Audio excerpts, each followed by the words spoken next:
Heinrich terkejut mendengar tawaran itu. Matanya membelalak saat ia bertanya pada Tuskin, "Apakah kau serius mengundangku ke kuil Agung Roselia?" Tuskin hanya mengangguk singkat lalu berbalik untuk pergi. "Ikuti aku."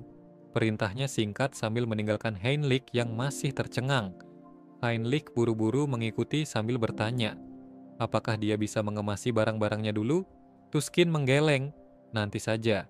Minta orang lain yang mengurusnya. Saat mereka berdiri di dalam lingkaran teleportasi, Tuskin berjanji, aku akan jelaskan semuanya nanti. Heinrich, meski masih bingung, mengangguk setuju. Seketika cahaya menyilaukan mengelilingi mereka, dan mereka pun menghilang dari kuil Agung Roselia. Kuil itu tempat suci terbesar dari gereja ilahi, terletak di jantung benua menjadi kediaman paus dan para saint. Begitu tiba, saintes menyambut mereka dengan senyum hangat. Keduanya membungkuk hormat dan Tuskin mengucapkan terima kasih. Sementara itu, pikiran Heinrich melayang ke masa depannya. Ia membayangkan dirinya tumbuh menjadi kesatria suci yang diakui oleh semua orang. Senyum kecil mengembang di bibirnya.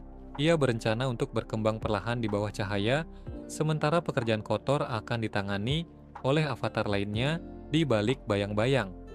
Sementara itu, di bumi, Han Seong sedang asyik menjelajahi internet. Ia terkejut menemukan dirinya menjadi tren di mana-mana.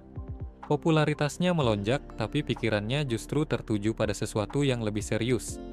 Para penjahat yang baru saja ia bunuh sempat menyebut-nyebut tentang masyarakat pembalasan ilahi.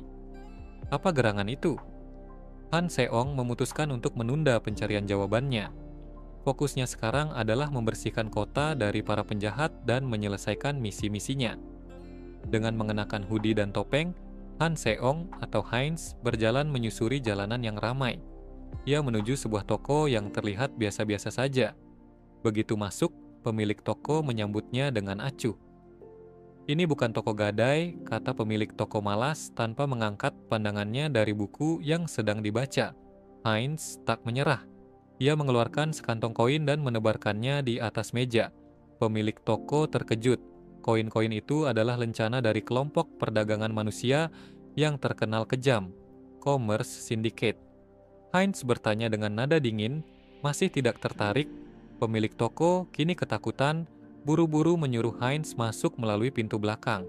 Di sana seorang pria bertopeng menyambutnya. "Kau datang untuk menjual?"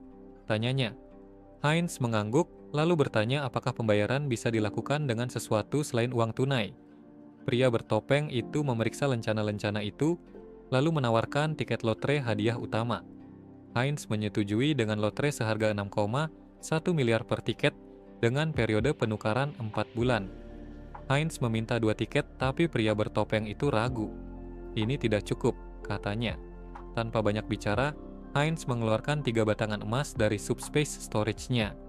Pria itu terkejut dan tanpa sadar memegang tangan Heinz karena pernasan. Tapi Heinz tak memberi waktu untuk bertanya. "Aku tidak datang untuk ramah tamah, kita akan sering bertransaksi mulai sekarang," bisiknya mengintimisasi, membuat pria itu gemetar. Beberapa menit kemudian, Heinz keluar dari toko dengan 3 tiket lotre di tangan. Ia tersenyum, memikirkan apa yang akan dilakukannya dengan hadiah itu. Mungkin ia perlu merekrut beberapa bawahan untuk urusan seperti ini, pikirnya. Tapi untuk sekarang, ia memutuskan untuk menikmati malam yang tenang. Duduk di pinggir jalan, Heinz memandang kerumunan orang yang lalu lalang. Ia merasa puas mengetahui bahwa kedamaian ini ada berkat usahanya. Tiba-tiba seorang pria muncul di belakangnya. "Dari mana kau?" tanyanya. Heinz kaget, tapi pria itu hanya tersenyum. "Aku hanya ingin ngobrol," katanya. Tapi kemudian, pria itu memperlihatkan taringnya. "Aku Gamma, vampir level 6 dari dimensi Dotmer," katanya. Heinz terkejut. Vampir dari dimensi lain? Gamma memberikan kartu kepada Heinz memperkenalkan organisasinya, Blood Pact. Heinz yang masih bingung akhirnya setuju untuk mendengarkan penjelasan lebih lanjut. Gamma menyalakan mobilnya dan mengajak Heinz ikut. Saat Heinz masuk ke mobil, seorang wanita di tepi jalan mengawasinya dengan seksama. Ia juga merupakan vampir dan segera melaporkan ke markas bahwa Heinz bergerak sesuai rencana. Setibanya di suatu tempat terpencil, Gamma mengajak Heinz untuk masuk ke dalam sebuah bangunan tua yang terlihat misterius. Heinz yang masih penasaran bertanya, "Tempat apa ini?" Gamma tersenyum sinis dan menjelaskan, "Ini adalah vampir faktor, tempat di mana kekuatan setiap vampir diukur. Di sini kita menggunakan lingkaran sihir khusus untuk membuat perjanjian darah yang akan menentukan tingkatanmu." Heinz mengamati sekelilingnya. Di tengah ruangan terdapat sebuah lingkaran sihir yang dijaga oleh beberapa vampir berjubah gelap. Lingkaran itu dikelilingi oleh tengkorak-tengkorak yang memancarkan aura sihir hitam. Heinz merasa curiga. Ia bersiap untuk membatalkan panggilannya jika terjadi sesuatu yang mencurigakan. Ia bahkan bisa merasakan energi gelap yang mengalir dari setiap tengkorak yang tertanam di lingkaran itu. Gamma tanpa ragu menyuruh Heinz untuk merentangkan tangannya. "Mari kita mulai," katanya.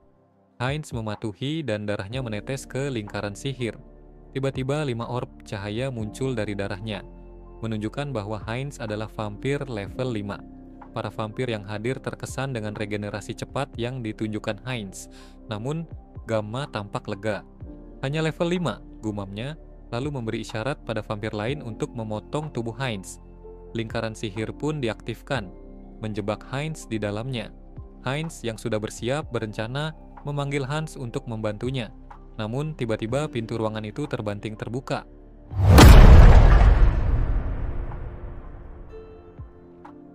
Seorang wanita bersama beberapa rekannya masuk dengan penuh wibawa. Heinz mengenali wanita itu, Soran vampir yang sempat membuntutinya sebelumnya. "Gamma, kau telah melanggar aturan Blood Pact," teriak Soran. "Kau menculik dan membunuh sesama vampir. Ini tidak bisa dibiarkan." Gamma hanya tertawa dingin. "Aturan? Kenapa aku harus mengikuti aturan manusia? Kita vampir makhluk yang lebih kuat dari mereka, tidak perlu bersembunyi di bawah tanah." Soran mencoba meyakinkan Gamma, tetapi tiba-tiba Miyong, salah satu rekan Soran, berbalik mengkhianatinya. Dengan serangan cepat, Miyong menghantam Soran dari belakang. "Maaf, Soran," kata Miyong dengan dingin. "Tapi selama ini kita selalu dipandang rendah di bumi.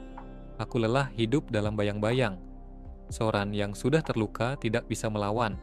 Gamma mendekatinya dan menjelaskan dengan sinis, "Kami telah menemukan cara untuk menjadi lebih kuat. Dengan mengekstrak darah vampir dari dimensi lain, kita bisa mendapatkan kekuatan yang luar biasa. Tentu saja ada risikonya, kontaminasi mental yang parah. Tapi kami telah menemukan cara untuk membersihkan sisa keinginan dalam darah yang terkontaminasi." Heinz yang mendengar semua ini merasa semakin tertarik.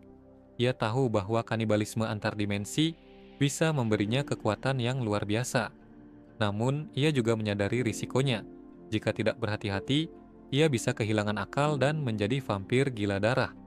Gamma kemudian mengekstrak darah salah satu vampir yang ditawannya dan memberikannya pada Miyong sebagai hadiah atas pengkhianatannya. Miyong langsung meminumnya dan tubuhnya segera berubah. Duri-duri tajam tumbuh di sekujur tubuhnya dan kekuatannya meningkat drastis. "Ini luar biasa," teriak Miyong, merasa puas dengan kekuatan barunya. Gamma kemudian menoleh ke Heinz. "Sekarang giliranmu," katanya. Tapi Heinz sudah tidak sabar.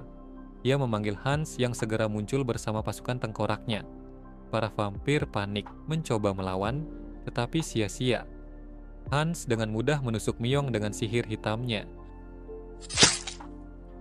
melumpuhkannya seketika. Heinz tidak menyia-nyiakan kesempatan ini. Ia melompat ke arah Miyong dan menggigit lehernya, memangsanya dengan brutal. Gamma terkejut.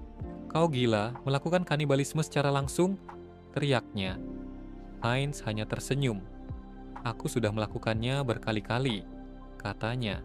Setelah memangsa Miyong sepenuhnya, tubuh Heinz mengalami transformasi yang menakjubkan.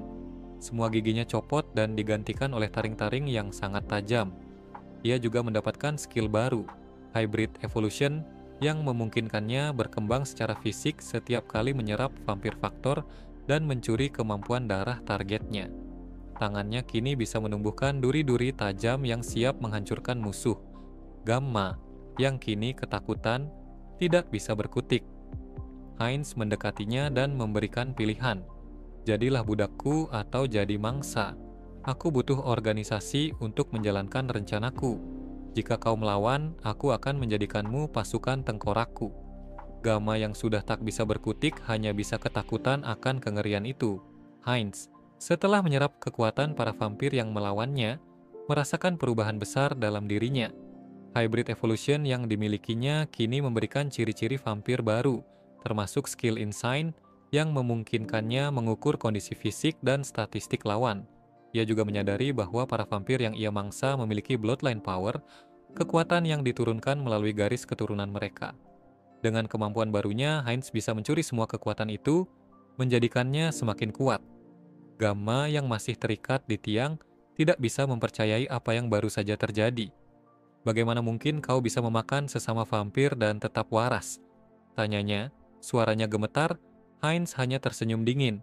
Kau harus mendengarkan bisikan-bisikan di kepalaku, jawabnya dengan santai. Setelah mengatakan itu, Heinz langsung memangsa Gamma, mengakhiri hidupnya dengan cepat. Dari Gamma, ia mendapatkan skill baru, Conceal Net, yang memungkinkannya menyembunyikan keberadaannya. Dengan skill barunya, Heinz melihat ingatan Gamma. Ia menemukan petunjuk tentang Masyarakat Pembalasan Agung, sebuah organisasi misterius yang disebut-sebut dalam ingatan Gamma. Heinz semakin penasaran. Siapa mereka? Apa tujuan mereka? Beberapa saat kemudian, Heinz sedang mengendarai mobil bersama Soran yang baru saja sadar. Soran langsung panik mencekik Heinz sambil berteriak, "Akan dibawa kemana aku?" Heinz menenangkannya, "Aku bukan penculik, aku vampir yang sama yang kau selamatkan tadi." Soran, setelah tenang, meminta maaf. Heinz kemudian bertanya tentang Topeng Haho, mengaku bahwa ia kabur saat kelompoknya membuat kekacauan. Soran tersentuh mendengarnya. "Kau masih memikirkan aku saat kabur?" tanyanya, lalu memperkenalkan diri sebagai Jin Soran dari Nocturnia. Heinz merasa familiar dengan Soran, seolah-olah mereka pernah bertemu di suatu tempat. Ia pun bertanya, kenapa vampir dari Blood Pact yang sama malah berkelahi? Soran menjelaskan bahwa Blood Pact kini terpecah menjadi dua kelompok, garis keras dan moderat. Aku menemukan bukti bahwa kelompok garis keras menculik anggota moderat. Aku pergi ke sana untuk menyelamatkan mereka, katanya. Soran bersyukur bisa selamat dan berniat melaporkan kejadian itu kepada atasannya. Heinz, yang masih baru di bumi, mengaku belum terafiliasi dengan siapapun. Aku hanya penasaran dengan Blood Pact, katanya. Soran menawarkannya untuk bergabung dengan kelompok moderat. Kami tidak seperti kelompok garis keras, kami punya persediaan darah di bank darah, katanya meyakinkan Heinz. Heinz mempertimbangkan tawaran itu. Mungkin tidak ada salahnya mencoba. Soran kemudian mengajaknya ke markas kelompok moderat. Sesampainya di sana, seorang anak vampir langsung memeluk Soran. "Ini Nahe adikku," kata Soran memperkenalkannya kepada Heinz. Heinz penasaran. Kenapa anak kecil ini sudah menjadi vampir? Bukankah ia masih terlalu muda? Soran menjelaskan bahwa Nahe bukanlah returner. Ia lahir dan dibesarkan di bumi. Ayahku mengubahnya menjadi vampir untuk menyelamatkannya dari penyakit mematikan, jelasnya. Heinz mulai memahami mengapa pemerintah ingin mengontrol vampir. Soran menambahkan, ini bukan metode yang bisa sembarangan digunakan. Butuh energi besar, terutama karena ayahku ingin Nahe bisa hidup di bawah sinar matahari dengan percaya diri. Soran kemudian mengajak Heinz masuk ke dalam ruangan untuk beristirahat. Saat itulah Heinz teringat sesuatu. "Kau adalah Orchid, si streamer terkenal, bukan?" tanyanya. Soran yang merasa malu mengangguk. "Apakah kau pengikutku?" tanyanya. Heinz menjawab, "Videomu muncul beberapa kali di algoritma rekomendasi." Soran menjelaskan bahwa dulu ia adalah seorang trainee idol, tapi memutuskan berhenti dan menjadi streamer. Heinz penasaran dengan umurnya. "Sekarang aku 22 tahun. Aku menjadi vampir saat berusia 18, kata Soran. Ia kemudian bertanya balik, "Berapa umurmu?" Sebelum Heinz menjawab, Soran langsung menutup pintu. Heinz mengira Soran lebih muda darinya, padahal sebenarnya ia berusia 20 tahun. Ia pun berhenti memikirkannya dan berbaring di kasur. Saat memeriksa media sosial Soran, ia menemukan unggahan terbaru. Pergi menjalankan misi. Heinz bersyukur karena jika bukan karena misi itu, mungkin itu akan menjadi unggahan terakhir Soran. Keesokan harinya, Heinz mendengar keributan dari balik tembok. Ia penasaran dan mengeceknya. Ternyata Soran sedang bertelepon dengan seseorang. Di tempat kejadian kemarin, rekan-rekanku tidak menemukan apapun, katanya. Terdengar frustrasi. Heinz mengalihkan topik. Di mana lokasi markas kelompok garis keras? Tanyanya. Soran khawatir. Apa kantung darah mereka tidak sesuai dengan seleramu? Heinz membantah. Aku hanya ingin tahu agar bisa menghindarinya. Soran akhirnya menandai lokasi markas itu di peta di HP Heinz. Setelah selesai, Heinz memeriksa peta itu dengan penuh semangat. Ia berpikir untuk berubah menjadi True Blood dengan memangsa vampir dari kelompok garis keras. Saat ini, menurut standar bumi, kekuatannya berada di level 6-7. Ia tidak sabar untuk menyantap makanan lezat itu. Heinz berdiri di tengah markas kelompok garis keras, dikelilingi oleh mayat-mayat vampir yang telah ia santap. Hanya satu vampir yang masih hidup, meski dalam kondisi sekarat. Dengan suara parau, vampir itu mengancam, "Klan kami akan mengejarmu, hingga tak ada tulang yang tersisa." Heinz tertawa lebar mengejeknya. "Kalian tidak akan pernah bisa mengenaliku. Berkat concealment yang kucuri dari kalian, aku seperti hantu bagi kalian. Tak terlihat, tak terlacak, kelompokmu hanya sekumpulan orang bodoh yang buta." Ia kemudian mendekati vampir yang sekarat itu, memaksanya untuk membuka ingatannya. Dari ingatan itu, Heinz mengetahui bahwa para pemimpin Gamma akan berkumpul di sebuah villa untuk rapat rahasia. Dengan senyum penuh kemenangan, Heinz bersiap untuk pergi. Namun sebelum itu, ia harus membersihkan kekacauan yang ia buat. Ia mengeluarkan skill Blood Bloom, menyebarkan darahnya ke sekeliling ruangan. Darah itu berubah menjadi bunga-bunga berwarna merah gelap yang seketika terbakar. Api itu tidak bisa dipadamkan kecuali atas kehendak Heinz sendiri. Dalam sekejap, mayat-mayat vampir itu terbakar hingga tak tersisa jejak darah sedikit pun. Tiba-tiba jantung Heinz berdetak kencang. Tubuhnya berevolusi lagi. Bloodline Pure Blood-nya naik ke level berikutnya, True Blood. Kemampuan pemulihannya melampaui batas normal, berevolusi menjadi Hyper Regeneration. Bahkan penampilannya berubah menjadi jauh lebih tampan dan memancarkan aura yang mengintimidasi. Heinz mencoba skill barunya dengan menusuk nadinya sendiri. Darah yang mengalir seketika kembali ke dalam tubuhnya. Ia membayangkan betapa kuatnya dirinya nanti jika ia terus menyerap darah musuh-musuhnya. Seberapa kuat aku akan menjadi saat mencapai Holy Blood? Pikirnya penuh antusias. Sementara itu, Soran sedang melakukan streaming ketika Heinz tiba-tiba masuk ke ruangannya tanpa mengetuk. Soran terkejut dan malu. "Apa yang kau lakukan di sini?" tanyanya kesal. Heinz hanya tersenyum dan memberikan sebuah surat. "Ini untukmu," katanya. Soran membuka surat itu dan menemukan bukti-bukti kejahatan yang dilakukan oleh kelompok pembebas.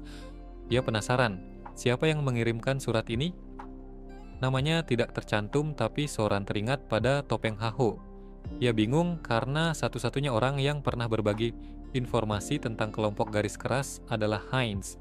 Ditambah lagi, tip anonim mulai berdatangan setelah ia memberitahu Heinz lokasi markas mereka. Apakah Heinz dan Topeng Haho bekerja sama atau ini hanya kebetulan? Pikir Soran. Malam tiba dan Heinz bersama Hans sudah berada di depan villa tempat rapat para pemimpin Gamma. Heinz mencoba mengintip ke dalam villa menggunakan skill Insign, tapi villa itu dilindungi oleh blood barrier yang menyebar di seluruh area. Ia melihat para anggota Gamma berkumpul di lantai 1, memancarkan energi yang luar biasa kuat. Heinz bersiap untuk menyerang. Ia menyembunyikan Hans di bayang-bayangnya, lalu menerobos masuk ke dalam villa. Namun villa itu kosong, tidak ada seorang pun di dalamnya. Heinz kebingungan, tapi tiba-tiba suara dari belakangnya membuatnya menoleh. Para vampir itu muncul dengan percaya diri, mengira yang datang adalah Topeng Hahoe. Tapi yang mereka lihat hanyalah Heinz, seorang vampir yang mereka anggap remeh. Seorang yang tampak seperti pemimpin bertanya pada dua bawahannya, Beta Won dan Beta Sin, "Siapa ini?" Mereka menggeleng meremehkan Heinz. "Hanya vampir level 7, kata Beta Sin dengan nada mengejek. Heinz menyimpulkan bahwa ini sesuai dengan ingatan yang ia curi dari vampir garis keras sebelumnya. Pemimpin mereka adalah Alpha didampingi 2 Beta dan 13 Gamma. Ia juga mewaspadai kelompok bertopeng di belakang mereka, yang diduga berasal dari Divine Retribution Society. Heinz tidak bisa merasakan energi mereka, dan itu membuatnya waspada. Pemimpin vampir itu tiba-tiba menyuruh Hans yang bersembunyi di bayang-bayang untuk keluar. Heinz tersenyum sinis. "Kalian terlalu percaya diri," katanya. Dengan cepat ia menggunakan skill Blood Flow Amplification dan Acceleration, melompat ke arah para vampir itu. Dalam sekejap, ia berhasil menangkap satu vampir dan menghisap darahnya hingga kering. Vampir lain yang melihat itu terkejut. "Kanibalisme!" teriak mereka panik. Hans tidak tinggal diam. Ia memanggil pasukan tengkoraknya untuk melawan. Para vampir yang awalnya percaya diri kini ciut, mencoba melarikan diri, tapi Hans mengunci pintu dengan sihir gelapnya. "Ini adalah deathmatch," katanya dengan suara dingin. "Tak ada tempat untuk lari." Heinz dan Hans mulai membantai para vampir di villa tanpa ampun. Beta Won yang menyaksikan ini tak percaya dengan kemampuannya. Heinz yang terlihat seperti level 6 atau 7 biasa, ternyata memiliki trik tersembunyi. Beta Won pun mencoba menyerang Heinz, tetapi Heinz tidak tinggal diam. Dengan kuku tajamnya, Heinz menusuk, namun Beta Won menggunakan skill Hardening of the Skin, membuat tubuhnya sekeras baja. Heinz yang tak kehilangan akal menggunakan tinju yang dilapisi darah untuk menghancurkan pertahanan Beta Won. Beta Won terkejut karena skillnya seharusnya tak terkalahkan dalam pertarungan jarak dekat. Melihat hal ini, vampir lain mencoba membantu Beta Won, tetapi Heinz dengan cepat menusuknya menggunakan skill darahnya, mengalahkannya dalam sekali serangan. Beta Won yang melihat bawahannya tumbang, mencoba menghabisi Heinz secepat mungkin. Ia berhasil memotong lengan kiri Heinz, tetapi Heinz tak bergeming. Dengan menyerap energi vampir di sekitarnya, lengan kirinya beregenerasi dengan cepat. Heinz kemudian menggunakan skill Transparent, menghilang dan tiba-tiba muncul di belakang Beta Won. Dalam sekejap, Heinz menusuk Beta Won sebelum ia sempat bereaksi. Dengan menyerap Beta Won, skill Blood Magic Heinz berevolusi menjadi Blood Mystery, menggabungkan Blood Flowering dan Blood Flow Amplification. Kini Heinz bisa mengontrol skillnya dengan lebih cepat dan presisi. Dengan penuh percaya diri, Heinz mengejek Beta Sin, yang hanya bisa mengoceh tanpa tindakan. Beta Sin marah menyerang Heinz, tetapi skill Blood Mystery Heinz menjeratnya membuatnya tak berdaya. Tanpa ampun, Heinz menebas kepala Beta Sin dan menyerapnya. Pemimpin vampir yang panik memerintahkan anak buahnya yang tersisa untuk menyiapkan serangan besar-besaran. Namun tiba-tiba Hans muncul di depan Heinz, menghalau serangan itu dan mengembalikannya ke arah vampir-vampir, membunuh beberapa di antaranya seketika. Pemimpin vampir yang putus asa mengorbankan anak buahnya untuk melarikan diri menggunakan space manipulation. Namun Hans tak membiarkannya lolos. Pemimpin vampir itu yang merasa sudah aman berpikir bahwa selama ia selamat, masa depan kelompoknya akan terjaga. Tiba-tiba Hans muncul di belakangnya, membuatnya ketakutan. Hans memegang kerahnya dan mencoba memasuki pikirannya untuk mengorek informasi. Namun sebuah mekanisme pertahanan diri aktif membawa Hans ke ruang kosong. Di sana, suara misterius memuji Hans dan memperlihatkan sosok bayangan hijau, pemimpin sejati kelompok vampir. Pemimpin itu mencoba membujuk Hans untuk bergabung, menjelaskan bahwa tujuan mereka adalah kebebasan dan menciptakan dunia yang dipimpin oleh Returner. Hans yang emosinya memuncak mengaktifkan skill Mind Hub untuk mengendalikan amarahnya. Pemimpin itu menjelaskan bahwa dunia ini memiliki dimensi spiritual di mana mental lebih penting daripada fisik. Heinz, yang mendengar percakapan itu, merasa yakin bahwa pemimpin itu takkan mampu melawan Hans. Pertarungan antara kekuatan fisik dan mental pun mencapai puncaknya, dengan Hans siap menghadapi apapun yang menghalanginya. Cerita dimulai dengan Heinrich yang sedang berlatih mengangkat beban berat di tengah pilar. Setelah berlatih keras, ia akhirnya memperoleh keterampilan khusus, Blessing of Sturdy Body, dan menguasai Auterica Sacred Art melalui latihan yang berulang-ulang. Ia merasa senang karena kini kekuatannya setara dengan Divine Power High Priest. Heinrich hampir tidak percaya bahwa ia mampu mencapai level ini. Dengan pencapaian tersebut, Heinrich akhirnya memenuhi syarat untuk menjadi seorang Holy Knight. Tiba-tiba ia mendengar suara senandung lembut saat berjalan. Ternyata itu adalah saintes yang sedang mengamati sesuatu. Saintes yang melihat Heinrich tersenyum dan menyapanya. Heinrich merasa sedikit gugup karena pancaran divine power yang kuat dari Saintes, tapi ia tetap membalas sapaan itu. Ia pun bertanya, "Mengapa Anda di sini?" Saintes menjawab dengan lembut, "Aku hanya sedang mengamati serangga kecil di tanganku." Saintes kemudian menyadari bahwa Heinrich telah mendapatkan Blessing of Sturdy Body. Ia pun mengucapkan selamat kepada Heinrich. "Ini bukanlah sesuatu yang bisa diperoleh dengan bantuan orang lain. Kau telah bekerja keras." Tiba-tiba lonceng gereja berbunyi, menandakan waktu untuk kebangkitan. Saintes mengajak Heinrich untuk pergi ke kapel bersama, dan mereka pun berangkat. Saat membaca sejarah, Heinrich akhirnya memahami mengapa Saintes begitu terobsesi dengan Hans. Di masa lalu yang jauh, Raja Abadi menodai setengah benua sebagai tanah kematian. Meskipun seluruh benua bersatu melawannya, upaya itu gagal. Jantung Raja Abadi diambil oleh sekutu terdekatnya, seorang penyihir hitam yang kemudian terlahir kembali sebagai Raja Abadi kedua dan menghancurkan kekaisaran besar di barat. Para pahlawan yang terpilih dari Ordo Nyaris berhasil menghancurkan jantungnya, tetapi jantung itu pecah menjadi 3 bagian dan tersebar di seluruh benua. Setiap kali krisis Raja Abadi muncul, banyak nyawa melayang, terutama dari tatanan Dewa Agung yang selalu berada di garis depan. Bagi Saintes, yang menganggap pengikutnya sebagai keluarga, wajar jika ia menyimpan permusuhan besar terhadap Raja Abadi. Sementara itu, Saintes dan Hans telah tiba di aula dan memulai ritual bersama para ksatria lainnya. Heinrich yang merasakan pertempuran mental Hans membantunya dengan memfokuskan tenaga mentalnya pada Hans. Cerita kemudian berpindah ke sebuah bangunan besar di mana seorang vampir terluka setelah bertempur. Ia tidak percaya bahwa ia bisa dikalahkan dalam pertarungan mental. Ternyata vampir ini adalah makhluk hijau yang sebelumnya dikalahkan oleh Hans dalam pertarungan mental. Ia masih tidak percaya karena awalnya ia sangat diuntungkan, tetapi tiba-tiba Hans menjadi sangat kuat, seolah-olah beberapa orang menggabungkan kekuatan mereka.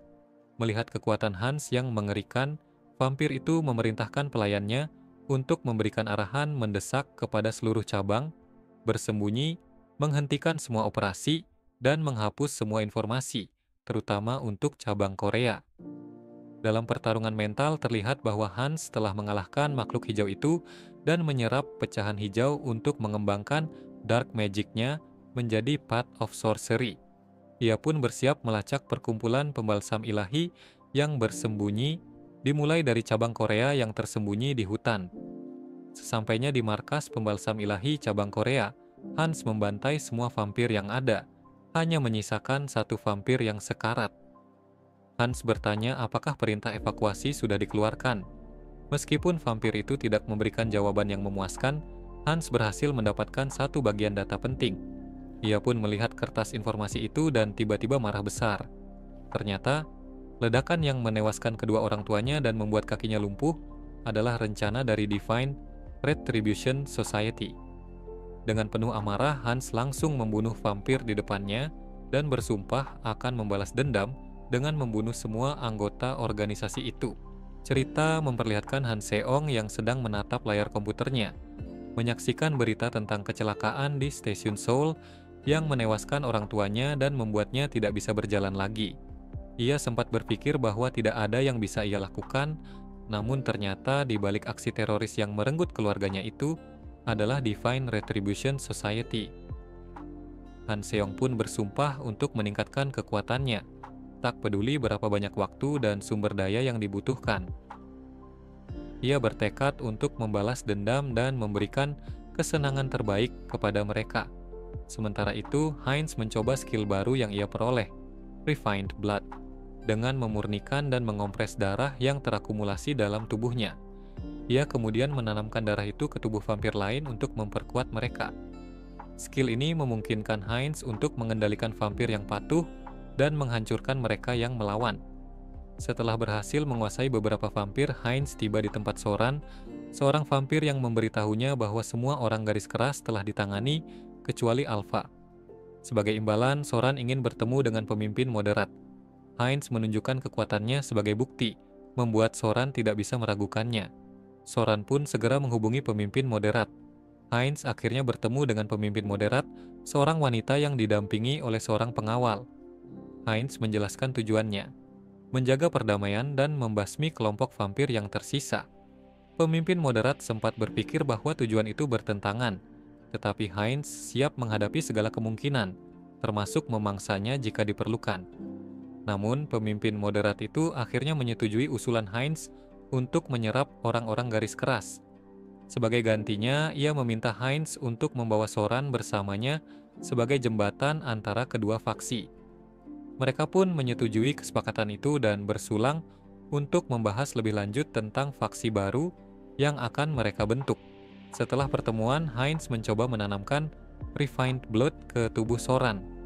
Tubuh Soran bereaksi dengan panas yang menyengat, otot dan tulangnya berkembang, dan ia merasa seperti terlahir kembali. Setelah proses selesai, Soran bertanya kepada Heinz, "Apa yang akan kita lakukan selanjutnya?" Soran menyebut Heinz sebagai Rod, julukan untuk pemimpin silsilah baru. Menurut Soran, mereka membutuhkan nama baru untuk faksi mereka. Heinz pun berpikir tentang nama yang cocok. Ia menyadari bahwa vampir yang menerima Refined Blood berubah karena darahnya yang terpengaruh oleh sifat hybrid. Akhirnya, Heinz memutuskan untuk menamai faksi mereka Heterosis, dan kedepannya, hybrid akan dipanggil dengan nama itu.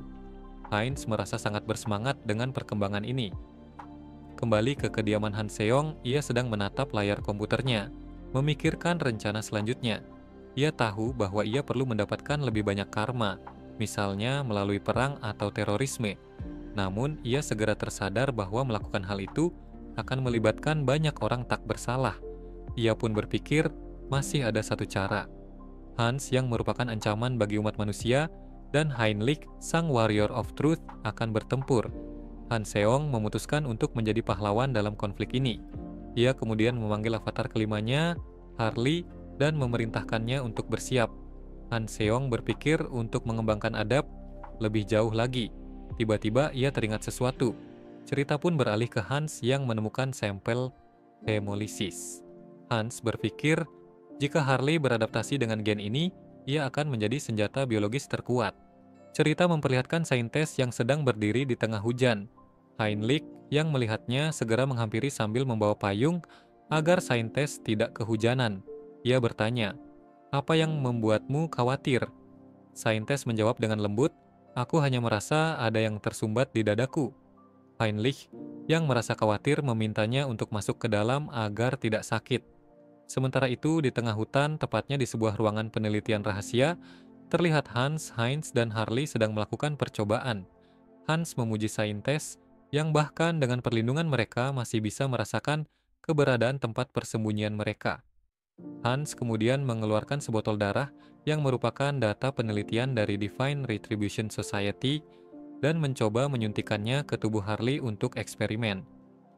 Kembali ke dalam kuil, Heinrich dan para pendeta sedang melakukan upacara sumpah untuk menjadikan Heinrich sebagai Holy Knight dari Grand Divine Order.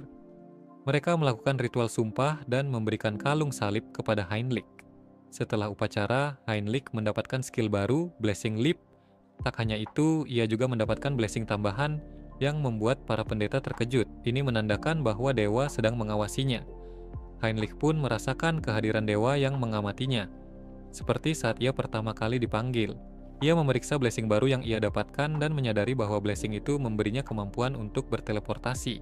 Dengan senang hati, ia berterima kasih atas skill baru yang ia peroleh. Para penonton yang menyaksikan upacara itu merasa terharu dan tidak sabar untuk melihat kemana Heinrich akan bergabung setelah menjadi Holy Knight. Setelah upacara selesai, Heinrich akan ditugaskan ke berbagai Holy Knight Order. Perwakilan dari setiap order pun datang untuk mengundangnya. Ada Sky Shield Order yang ahli dalam mempertahankan perimeter luar benteng dengan teknik tombak, lalu Sunwolf Order yang fokus pada penggunaan pedang besar dengan daya rusak tinggi. Terakhir, Thunderclaw Order yang berfokus pada pertempuran dengan pedang dan perisai yang seimbang. Mereka bertanya, order mana yang akan Heinrich pilih? Tanpa berpikir dua kali, Heinrich memilih untuk berlatih di bawah semua order. Ia berpikir, dengan warrior spirit dan kemampuan accelerated growth yang dimilikinya, ia tidak perlu membatasi diri hanya pada satu order. Heinrich kemudian mendekati seorang ksatria wanita yang diam di pojokan dan bertanya, "Mengapa kau tidak mengatakan sesuatu?"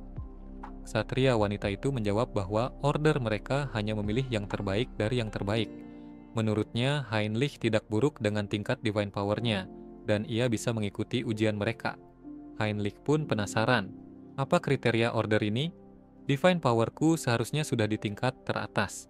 Ksatria wanita itu mengajaknya ke ruang bawah tanah dan menjelaskan bahwa tugas order mereka sangat penting. Ia akan memberitahu Heinrich lebih detail setelah ia lulus ujian. Di ruang bawah tanah, mereka melihat sebuah patung yang memegang bilah besar, dengan seorang bertopeng duduk di bawahnya.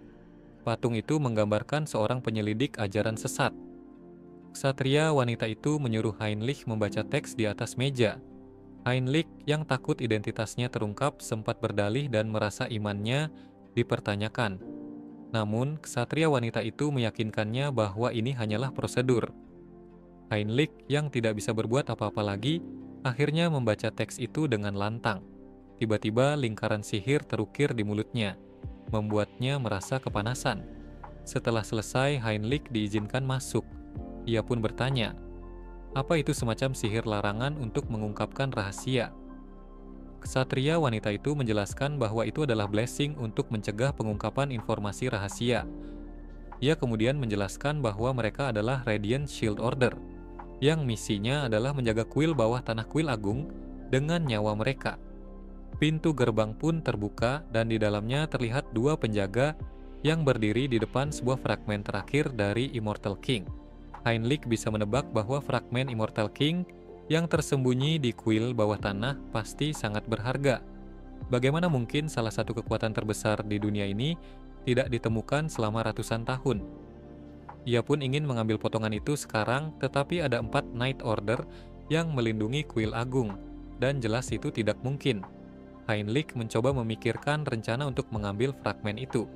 Tiba-tiba, ksatria wanita yang sebelumnya membawanya ke ruang bawah tanah muncul di belakangnya dan memperingatkan, ingat, blessing yang ditempel di mulutmu akan memaksamu untuk tidak mengungkapkan rahasia ini. Heinrich meyakinkannya bahwa hanya dirinya yang tahu tentang hal ini. Itu tidak sepenuhnya bohong, karena Hans dan Heinz juga adalah bagian dari dirinya. Sementara itu, di laboratorium bawah tanah, Hans masih memikirkan prosedur mutasi Harley. Secara teori seharusnya sempurna, tetapi hasilnya berbeda. Karena sudah terlanjur, Hans menambahkan dosisnya hingga maksimal, melebihi batas super recovery. Akibatnya, tubuh Harley dipenuhi kekuatan hingga hampir meledak. Hans yang merasakan Harley tidak bergerak menyesali kegagalannya. Namun tiba-tiba muncul skill baru, Physical Mutation. Skill Super Recovery Harley berevolusi menjadi Regeneration, dan skill Adaptation-nya berkembang menjadi Mutation. Harley pun bangkit dengan kekuatan yang meluap-luap, tubuhnya berevolusi menjadi lebih besar dan kuat. Hans mencatat perubahan Harley di bukunya dan tidak percaya bahwa avatar kali ini mengalami pertumbuhan alami tanpa bergantung pada Karma Shop. Ia tidak sabar untuk menguji kekuatan baru Harley. Harley yang kini berada di hutan, merasakan seluruh indranya menjadi setajam silet. Ia bahkan bisa mendengar napas hewan buas yang pertama kali ia lihat saat menginjakan kaki di dunia ini. Tanpa basa-basi, Harley langsung membunuh hewan itu, membelah perutnya dan mencari batu ajaib yang ada di dalam monster. Ia pun melahap batu itu dan memperoleh pencerahan melalui tindakan yang berulang-ulang. Harley menjadi sangat bersemangat untuk menjadi lebih kuat dengan physical mutation. Ia juga mendapatkan skill baru, Gluttonous Feast, yang memungkinkannya mencerna apapun dengan mudah dan cepat. Karena skill itu, Harley merasa lapar dan memakan daging mentah dari monster yang baru diburunya. Ia berpikir, jika orang-orang melihatnya, mereka akan menganggapnya biadab. Tiba-tiba ia teringat tentang aliansi suku barbar di selatan benua. Harley pun memutuskan untuk bergabung dengan suku barbar. Cerita kemudian berpindah ke daerah kerajaan Tulak Tarkh, di mana Harley masuk ke guild petualangan. Dengan mengenakan bulu beruang dan membawa kapak besar yang mencirikan seorang barbar, Harley membuat resepsionis gemetar ketakutan. Resepsionis itu bertanya, "Apa yang membawamu ke sini?" Harley menjawab dengan penuh semangat, "Aku akan membasmi monster di pegunungan utara, dekat Steel Fortress." Resepsionis itu pun memandunya ke kapal tentara bayaran pemula dengan wajah ketakutan. Kembali ke gereja, Heinrich sedang melakukan latihan tanding dan berhasil mengalahkan lawannya. Ia dipuji karena telah menguasai semua teknik senjata dari berbagai Night Order. Heinrich pun mendapatkan skill baru, Comprehensive Weapon Mastery. Setelah latihan, Heinrich melihat Saintes sedang berjongkok di taman saat hujan.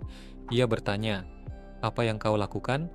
Saintes menjawab, "Saat hujan, cacing selalu keluar.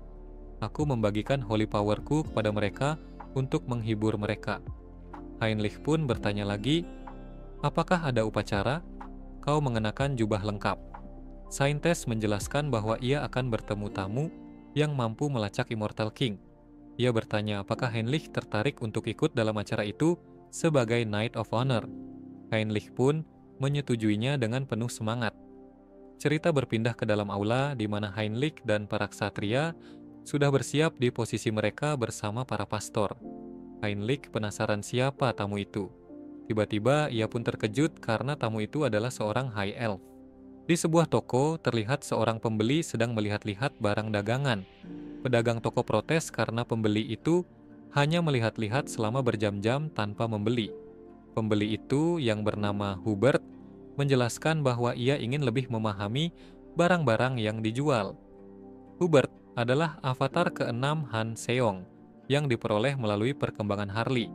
Kemampuan awalnya adalah emotion, yang memungkinkannya melihat informasi dasar tentang suatu barang. Meski skillnya masih rendah, jika berkembang, ia bisa mencakup seluruh benua dan menjadi pedagang kaya. Namun sebelum itu, Han Seong harus mencegah perlawanan dengan menggunakan pengaruh heroik Harley. Cerita kemudian berpindah ke pegunungan utara, tempat salju turun dengan deras. Harley, yang sedang bertarung dengan seekor beruang besar, menyerangnya dengan kapak besarnya. Namun, kapaknya tidak mampu menembus kulit beruang yang tebal, malah patah. Harley terpental setelah diserang balik oleh beruang itu. Beruang itu tidak menyia-nyiakan kesempatan dan berlari menyerang Harley. Dalam keadaan terdesak, Harley mengaktifkan skillnya, di mana lengannya memunculkan sisik seperti monster. Dengan kekuatan itu, ia meninju beruang hingga terpental jauh. Harley menyadari bahwa kekuatan ini berasal dari monster sehingga tidak bisa disebut sebagai kekuatan heroik. Ia pun mencoba menyembunyikan sisi monsternya dan berhasil mendapatkan skill baru, Bio Aura, di mana tangannya mengeluarkan aura tanpa memunculkan sisik. Tiba-tiba di belakangnya muncul ogre besar yang ingin menyerangnya. Dengan semangat berapi-api, Harley menggunakan skill barunya untuk menahan serangan ogre. Ia mengambil kapak lain dan menebas ogre itu berkali-kali hingga tubuhnya terpotong-potong. Setelah pertempuran, Harley mencium bau menjijikkan dari dalam hutan. Ia menghampirinya dan menemukan Pledge of Reversal, kelompok yang ia benci. Dengan dendam membara, Harley bersiap untuk mencabik-cabik mereka. Sementara itu, di tempat lain, High Elf bersama para pengawalnya, Saintes dan para ksatria, termasuk Heinrich, sedang mengobrol di meja. Kerajaan elf dari Enamel adalah kerajaan yang menyembah pohon dunia. Meski dewa yang mereka sembah berbeda, gereja dan kerajaan elf telah lama saling mengenal dan berkomunikasi. Mereka mengakui keberadaan satu sama lain meski apa yang disembah berbeda. Heinrich berpikir apakah High Elf ini mencoba menemukan Hans dengan kekuatan pohon dunia. Ia terpesona oleh mata High Elf itu yang memiliki pupil berbentuk bintang. High Elf bertanya, "Apakah kau sangat terkagum dengan mataku?" Heinrich tersadar, tetapi ternyata pertanyaan itu ditujukan kepada Saintes, yang meminta maaf karena terlihat terpesona. High Elf itu tidak mempermasalahkannya, dan menjelaskan bahwa mata berbentuk bintang adalah ciri khas High Elf, yang merupakan pendeta yang menghubungkan dunia dengan para elf. Hanya 2 atau 3 elf dalam setiap generasi yang terlahir dengan mata seperti ini, dan para orang tua elf sangat mendambakan memiliki anak dengan ciri tersebut. High Elf itu kemudian meminta bantuan. Ia mendapat pencerahan bahwa seorang anak elf yang memenuhi syarat telah lahir di benua Ion, tetapi dijual sebagai korban Dark Mage melalui pemburu budak. Ia meminta bantuan untuk mencarinya dan menebak bahwa anak itu berada di pegunungan utara. Cerita kembali ke Harley yang sudah berada di dalam gua. Ia melihat seorang elf dengan ciri-ciri yang dijelaskan High Elf. Remaja dengan rambut hijau dan mata oranye, terikat rantai. Harley bertanya, "Siapa namamu?" Bocah itu menjawab, Namaku Cecily.